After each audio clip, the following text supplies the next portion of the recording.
여러분. 오늘은 제가 썸네일이랑 제목을 보시고 오셨듯이 간호학과 여러분들의 제일 궁금점인 케이스 어떻게 쓰는지에 대해 알려드리려고 영상을 켰습니다. 케이스 어떻게 쓰는지 알려달라는 댓글이 예전부터 계속 보였는데 DM으로도 종종 와요. 근데 제가 찍어야지 하다가 너무 바빠가지고 이제서야 찍게 됐습니다. 일단 원래 기존에 찍어놓은 영상이 있었는데 이때 너무 급하게 찍기도 했고, 그리고 너무 쌩얼에 너무 잠옷 차림으로 찍어서 좀 더 진정성 있게 좀 더 제대로 찍고 싶다라는 생각이 들어서 지금 다시 찍고 있는 거예요. 저뿐만이 아니라 실습에서 A뿔 받은 친구들 의견도 다 조합해서 갖고 왔어요. 첫 번째로 수행이랑 목표를 구체적으로 적는 거예요. 원래는 이제 계획에 뭐뭐 한다 라고 적으면 수행은 뭐뭐 했다 라고 적는 거잖아요. 근데 수행에서 예를 들어 바이탈을 잰다고 했어요. 그러면 바이탈을 표를 만드세요. 수행에 표를 만들어서 몇 월 며칠에 몇 시에 바이탈 이렇게 규칙적으로 그걸 주기적으로 이렇게 표를 만든 다음에 예를 들어 너무 높아. 그럼 빨간색으로 표시하고 너무 낮아.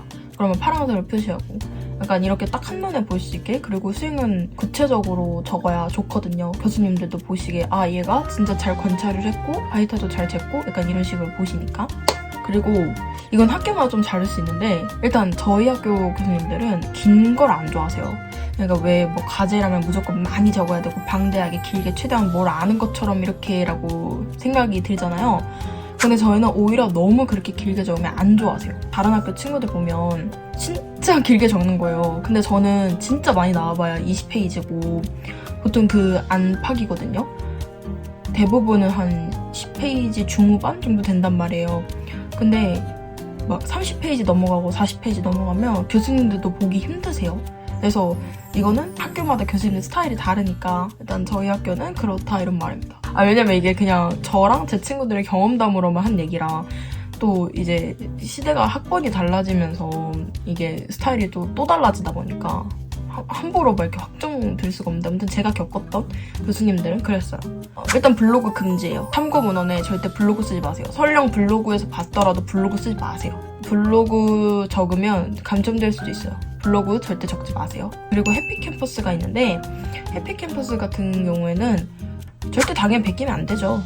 딱 티가 나요. 그러니까 모르시는 교수님도 당연히 있지만 해피캠퍼스는 베끼면 티가 나요. 예를 들어 생각해봐요. HTN이야. 근데 HTN 환자에 대해 진단을 하는데 내가 HTN은 그래도 광범위하니까 안 겹칠 수도 있는데 이게 소범위인 흔하지 않은 질병들은 분명히 겹칠 수 있단 말이에요. 그러면 무조건 나가리죠. 케이스를 쓰면서 나도 계속 앞으로 케이스는 써야 되는 거니까 나도 점점 실력이 늘고 해야 되는데 얘를 한번 베껴버리면 계속 베끼면 나중에 면접 보실 때 어떻게 보실 거고 나중에 간호사 돼서 어떻게 하실 거고 그리고 언젠가는 티가 나겠죠? 계속 그렇게 베끼면. 그래서 해피캔버스는 참고용으로만, 베끼지는 마세요. 참고용으로만 쓰시면 좋을 것 같습니다. 이제 실습 나가실 때 EMR을 보잖아요. EMR을 최대한 많이 베껴오세요. 내가 낙상에 대한 진단을 써. 내가 낙상에 대한 진단 쓴다고 낙상 것만 베껴야지 이러면 안 돼요. 어떻게 뭐가 될지 몰라. 1주차 컴파러스 때 교수님이 낙상 너무 흔하니까 다른 걸로 해와라고 하면 어떻게 하실 거예요?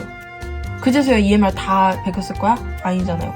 어떤 진단을 내가 어떻게 내릴지 모르니까 최대한 개인정보 유출이 되지 않는 선에서 엄청나게 많이 베껴오세요. 여러분, EMR은 그냥 EMR 거기에 차트는 거 다 베껴오신다고 생각하시면 돼요. 그래야 진단 내릴 수 있는 폭도 넓어지고 내가 낙상을 하려고 했는데 찾아보니까 이 사람이 호흡기에도 뭐가 있었네? 그러면은 비효율적 호흡 양상 이렇게 하면 되는 거잖아요. 그리고 케이스 쓰기 전에 확인해야 될 조건들도 있는데 대상자는 내가 원하는 대상자보단 내가 이 케이스를 쓰기에 유리할 것 같은 사람으로 고르세요.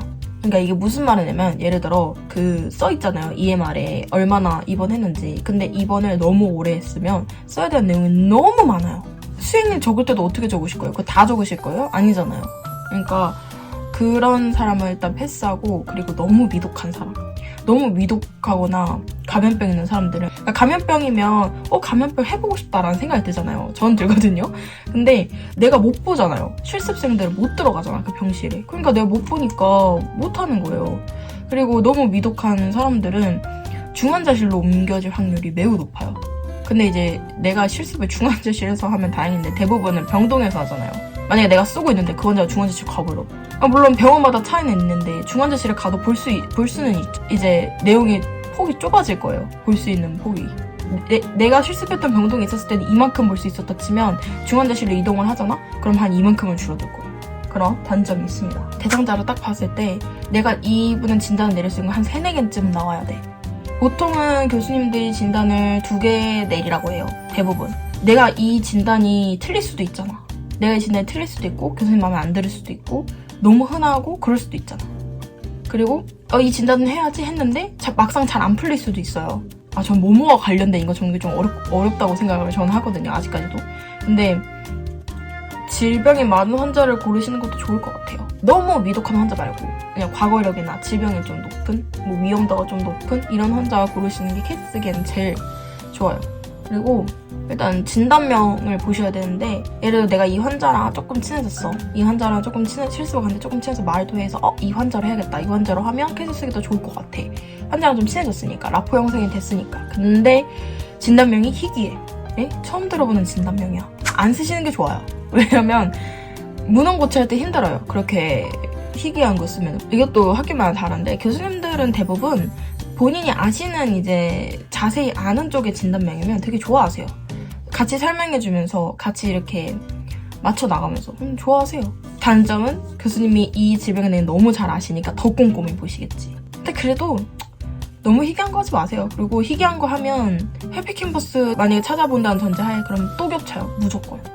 희귀한 거 할수록 더 잘 겹칩니다. 예를 들어서 신장병동을 갔어. 그러면 신장에 관한 진단을 내리세요. 자꾸 낙상 얘기 주셔서 낙상이 제일 쉬워서 그래요. 자, 신장병동에 갔는데 낙상에 대해 적어?